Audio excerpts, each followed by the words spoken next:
Welcome to vision academy. இன்றைக்கி நம்ம 21/3/2019 தினசரி நடப்பு நிகழ்வுகளை தான் பார்க்க போகிறோம். முதல்ல இந்திய செய்திகளை பற்றி பார்க்கலாம்.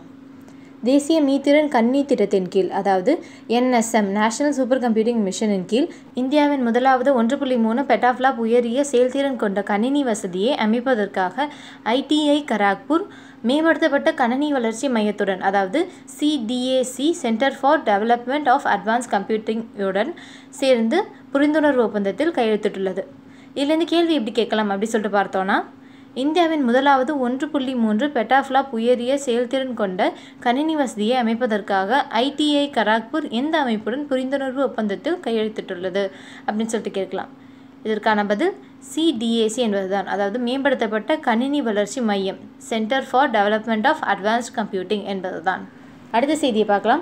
33வது இந்தியா இந்தோனேஷியா நாடுகளின் ஒருங்கிணைந்த கடற்படை ரோந்து பயிற்சியான இண்டோ கார்பெட், அதாவது இந்தியா இந்தோனேஷியா கோஆர்டினேட்டட் பெட்ரோல் என்ற பயிற்சியானது மார்ச் 19 முதல் ஏப்ரல் 4 வரை அந்தமான் நிக்கோபார் தீவுகளில் போர்ட் பிளேயர் பகுதியில் நடைபெறுகிறது.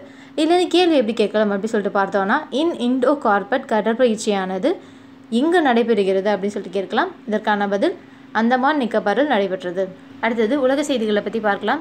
இந்தியா, பாகிஸ்தான் மற்றும் ஷாங்காய் ஒத்துழைப்பு அமைப்பில் உள்ள இதர உறுப்பு நாடுகள் ஆகியவை இணைந்து 2019ஆம் ஆண்டிற்கான சாரி அர்கா தீவிரவாத எதிர்ப்பு, அதாவது சாரி அர்கா ஆன்டி டெரர் 2019 என்ற கூட்டு பயிற்சியை நடத்த உள்ளது. இதற்கான அறிவிப்பு உஸ்பெகிஸ்தானின் தாஷ்கண்டில் நடைபெற்ற SCOவின் பிராந்திய தீவிரவாத எதிர்ப்பு அமைப்பின் 24வது மாநாட்டில் வெளியிடப்பட்டது என்பது குறிப்பிடத்தக்கது. அது மட்டும் இல்லாமல் இந்த SCO ஷாங்காய் ஒத்துழைப்பு அமைப்பு எப்போ ஆரம்பித்தாங்கன்னு பார்த்தீங்கன்னா 2001ஆம் ஆண்டில் ஏற்படுத்தப்பட்டது. இதில் இந்தியாவும் பாகிஸ்தானும் 2017 ஜூன் 9 இணைந்தாங்க என்பது குறிப்பிடத்தக்கது. அது மட்டும் இல்லாமல் இந்த ஒத்துழைப்பு அமைப்பில் மொத்தம் 8 உறுப்பினர்கள் உள்ளனர். இதுலேருந்து கேள்வி எப்படி கேட்கலாம் அப்படின்னு சொல்லிட்டு பார்த்தோன்னா, ஷாங்காய் ஒத்துழைப்பு அமைப்பில் இந்தியா எந்த ஆண்டு இணைந்தது அப்படின்னு சொல்லிட்டு கேட்கலாம். இதற்கான பதில் 2017 என்பது தான். அடுத்தது விளையாட்டு செய்திகளை பற்றி பார்க்கலாம். அமெரிக்காவில் நடைபெற்ற இந்தியன் வெல்ஸ் சர்வதேச டென்னிஸ் போட்டியில் ஆண்கள் ஒற்றையர் பிரிவில் ஆஸ்திரேலியாவை சார்ந்த டொமினிக் தீம் சுவிட்சர்லாந்தை சார்ந்த ரோஜர் ஃபெடரரை வென்று சாம்பியன் பட்டம் வென்றுள்ளார். அது மட்டும் இல்லாமல் பெண்களுக்கான ஒற்றையர் பிரிவில் கனடாவின் பியங்கா ஆண்ட்ரஸ் ஜெர்மனியின் ஏஞ்சலிக்கை வென்று சாம்பியன் பட்டத்தை வென்றுள்ளார் என்பது குறிப்பிடத்தக்கது. இதுலேருந்து கேள்வி எப்படி கேட்கலாம் அப்படின்னு சொல்லிட்டு பார்த்தோன்னா, இந்தியன் வெல்ஸ் சர்வதேச டென்னிஸ் போட்டியில் ஆண்கள் ஒற்றையர் பிரிவில் சாம்பியன் பட்டம் வென்றவர் யார் அப்படின்னு சொல்லிட்டு கேட்கலாம். இதற்கான பதில் டொமினிக் தீம், அதாவது ஆஸ்திரேலியாவை சேர்ந்த டொமினிக் தீம் என்பவர் தான். அடுத்தது விருதுகளை பற்றி பார்க்கலாம். இந்திய எழுத்தாளரான ரகு கார்னாட் 2019ஆம் ஆண்டிற்கான வின்ஹாம் கேம்பல் பரிசை வென்றுள்ளார்.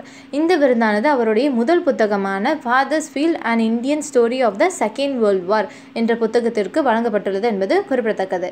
இதிலிருந்து கேள்வி எப்படி கேட்கலாம் அப்படி சொல்லிட்டு பார்த்தோன்னா, father's field a Indian story of Second World War என்ற புத்தகத்தை எழுதியவர் யார் அப்படி சொல்லிட்டு கேட்கலாம். இதற்கான பதில் ரகு கார்னாட் என்பவர் தான். அடுத்தது நியமனங்களை பற்றி பார்க்கலாம். மூத்த வழக்கறிஞரான PS நரசிம்மா அவர்களை இந்திய கிரிக்கெட் கட்டுப்பாட்டு வாரிய நிர்வாகத்துடன், அதாவது BCCIயுடன் தொடர்புடைய சர்ச்சைகளை தீர்க்கும் மத்தியஸ்தராக, அதாவது மீடியேட்டர் ஃபார் ரெசால்விங் வேரியஸ் டிஸ்பியூட்ஸ் ஆக இந்திய உச்சநீதிமன்றம் நியமித்துள்ளது. இதுலேருந்து கேள்வி எப்படி கேட்கலாம் அப்படி சொல்லிட்டு பார்த்தோன்னா, இந்திய கிரிக்கெட் கட்டுப்பாட்டு வாரிய சர்ச்சைகளை தீர்க்க மத்தியஸ்தராக நியமிக்கப்பட்டவர் யார் அப்படி சொல்லி கேட்கலாம். இதற்கான பதில் PS நரசிம்மா என்பது தான். அடுத்தது முக்கிய தினங்களை பற்றி பார்க்கலாம். உலக சிட்டுக்குருவிகள் தினமாக மார்ச் 20ஆம் தேதி கடைபிடிக்கப்பட்டு வருகிறது. அதாவது வேர்ல்ட் ஸ்பேரோ டே அப்படின்னு சொல்லிட்டு சொல்லுவாங்க.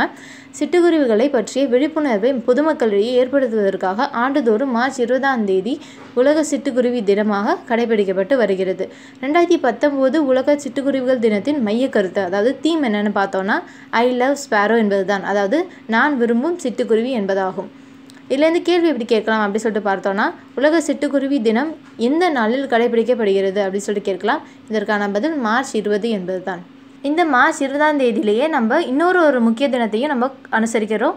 அது என்ன நாள்னு பார்த்தீங்கன்னா, சர்வதேச மகிழ்ச்சி தினம், அதாவது இன்டர்நேஷ்னல் டே ஆஃப் ஹாப்பினஸ் என்பது தான். இந்த இன்டர்நேஷ்னல் டே ஆஃப் ஹாப்பினஸ் உடைய தீம், அதாவது மைய கருத்து என்னன்னு சொல்லிட்டு பார்த்தோன்னா, மகிழ்ச்சியாக சேர்த்திருப்போம், அதாவது ஹாப்பியர் டுகெதர் என்பதாகும். இதுலேருந்து கேள்வி எப்படி கேட்கலாம் அப்படின்னு சொல்லிட்டு பார்த்தோன்னா, 2019ஆம் ஆண்டின் சர்வதேச மகிழ்ச்சி தினத்தின் கருத்துரு, அதாவது தீம் என்னன்னு சொல்லிட்டு கேட்கலாம். இதற்கான பதில் மகிழ்ச்சியாக சேர்ந்திருப்போம், அதாவது ஹாப்பியர் டுகெதர் என்பதுதான். அடுத்தது 20/3/2019 அன்று கேட்கப்பட்ட கேள்விகளுக்கான பதிலும் 21/3/2019 கேள்விகளும் என்னென்னு சொல்லிட்டு பார்க்கலாம். முதல் கேள்வி, தொழில்நுட்பங்கள் அடிப்படையிலான மற்றும் குடிமக்கள் தோழமை மிகு பேருந்து சேவையை தொடங்கியுள்ள மாநில அரசு எது? இதற்கான பதில் ஒடிசா என்பதாகும். இரண்டாவது கேள்வி, இந்தியாவிற்கும் எந்த நாட்டிற்கும் இடையே 25வது சிம்பெக்ஸ் 18 என்ற கடற்பயிற்சி நடைபெற்றது? இதற்கான பதில் சிங்கப்பூர் என்பதாகும். மூன்றாவது கேள்வி, எந்த ஆற்றின் மீது இந்தியாவின் முதல் பல்வகை முனையம் திறக்கப்பட்டுள்ளது? இதற்கான பதில் கங்கை என்பதாகும். நான்காவது கேள்வி, 33வது ஏசியன் மாநாட்டின் கருப்பொருள் என்ன? இதற்கான பதில் ரெசிலியன்ட் அண்ட் இன்னோவேட்டிவ் ஏசியன் என்பதாகும். ஐந்தாவது கேள்வி, புகழ்பெற்ற ஸ்ட்ராத்கிளைட் பல்கலைக்கழகத்தில் அண்மையில் கௌரவ முனைவர் பட்டம் பெற்று கௌரவிக்கப்பட்ட இந்திய மலையேற்ற வல்லுநர் யார்? இதற்கான பதில் அருணிமா சின்ஹா என்பவர்தான். அடுத்தது 21/3/2019 கேள்விகள் என்னென்னு சொல்லிட்டு பார்க்கலாம். முதல் கேள்வி, தமிழ்நாடு லோக் ஆயுக்தா விதிகள் 2018 வெளியிடப்பட்டுள்ள நாள் எது? இரண்டாவது கேள்வி, நவம்பர் 1 அன்று அதன் மாநில உதய தினத்தை கொண்டாடிய மாநிலங்கள் எவை? மூன்றாவது கேள்வி, ஆயுர்வேத மருத்துவத்தில் தொழில் முனைவு மற்றும் வர்த்தக மேம்பாடு குறித்த தேசிய கருத்தரங்கு நடைபெற்ற நகரம் எது? நான்காவது கேள்வி, அண்மையில் எந்த நகரத்தில் லிட்டில் இந்தியா கேட் திறக்கப்பட்டது? ஐந்தாவது கேள்வி, புற்றுநோய் ஆராய்ச்சியில் ஒத்துழைப்பதற்காக எந்த நாட்டுடனான ஒப்பந்தத்தில் இந்தியா சமீபத்தில் கையெழுத்திட்டுள்ளது? உங்களுக்கு இந்த மாதிரி டெய்லி கரண்ட் அஃபேர்ஸ் வேணும்னாலும் சரி, மற்ற வீடியோஸ் வேணும்னாலும் சரி, நீங்கள் விஷன் அகாடமி சப்ஸ்கிரைப் பண்ணுங்கள். மறக்காமல் நோட்டிஃபிகேஷன் பெல்லை கிளிக் பண்ணுங்கள்.